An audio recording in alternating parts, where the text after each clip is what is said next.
Good evening, ladies and gentlemen. Welcome to our MISAT Bulletin, and we shall start with our headlines. Tillerson in India to highlight US strategy in South Asia. Egyptian president meets French CEOs and finance minister to discuss upcoming projects. And moving on to our details, starting with Iranian-Iraqi relations. Iran on Wednesday reopened one of its 3 border crossings with Iraq's autonomous Kurdish region, which it closed in response to last month's vote for independence.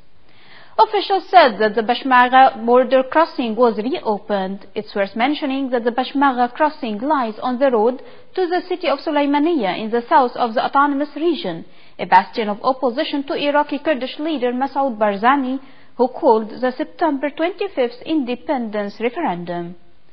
Meanwhile, on Wednesday, Iraqi Kurdish leaders offered to freeze the outcome of last month's vote, taking a step back in the crisis. In Kabul, Taliban fighters stormed a security post, killing 9 soldiers in a western province. The spokesman for the governor of Farah province said on Wednesday the militants stormed a security post, killing 9 soldiers and wounding 4 other soldiers.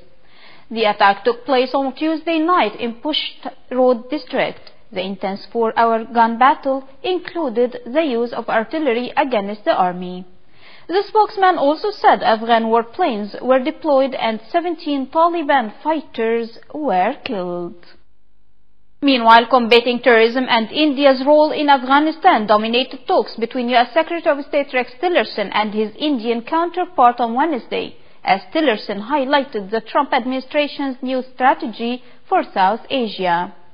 Indian Foreign Minister Sushma Swaraj said that India had agreed to hold talks on Afghanistan with Washington and Kabul, while Tillerson, who arrived in New Delhi after stops in Kabul and Islamabad, said he conveyed to Pakistan's leaders certain expectations and the Trump administration had about controlling terror groups that operate from its soil.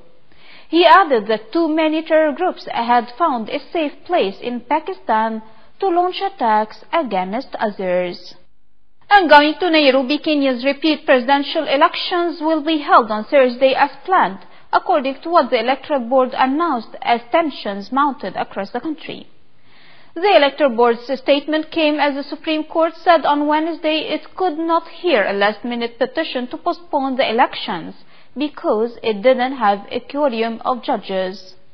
Outside the court, hundreds of women gathered to call for peace amid rising uncertainty and fears of violence. From another perspective, supporters of President Uhuru Kenyatta celebrated the news that the elections will proceed, while opposition leader Raila Odinga said he will boycott the new election. On the other side of the world, the Spanish government's plans to take unprecedented control of Catalonia's key affairs and hailed that region's push for independence are exceptional, as the Prime Minister said on Wednesday. Mariano Rajoy told Parliament the application of the Constitution's Article 155 was the only possible response to restore the region's legality, which he said has been liquidated by Catalan President Carles Puigdemont's push to secede.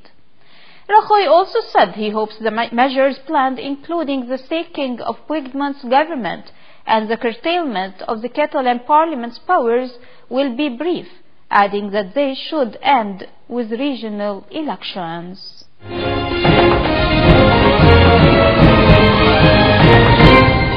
On to our economic news, Egyptian President Abdel Fattah al-Sisi met with French Finance Minister Bruno Le Maire and French business leaders in Paris on Wednesday to discuss economic ties and bilateral projects.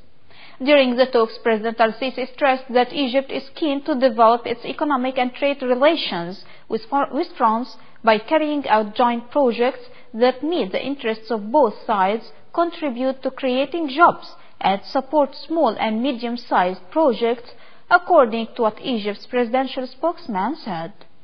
The talks were also attended by the French Ministers of Foreign Affairs, Trade, Finance, Planning, Administrative Reforms, and Transport. And finally, global stock markets were mixed on Wednesday. Britain's FTSE 100 slipped 0.5%, to 7,492, after the country's economic growth was reported to be slightly stronger than expected in the third quarter. France CAC 40 added 0.2% to 5,406, and Germany's DAX edged 0.1% lower to 13,003. Futures augured a weak start on Wall Street as S&P and Dow futures both shed 0.1%. Moreover, Japan's was the only major Asian index in the red as investors locked in gains.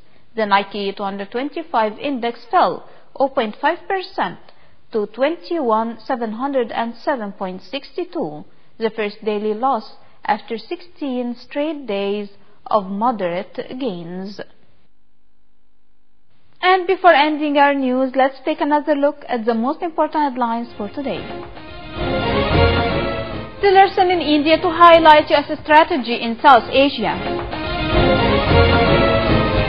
Egyptian president meets French CEOs and finance minister to discuss upcoming projects. And we reached the end of our Misad Bulletin for today. Thank you for joining us.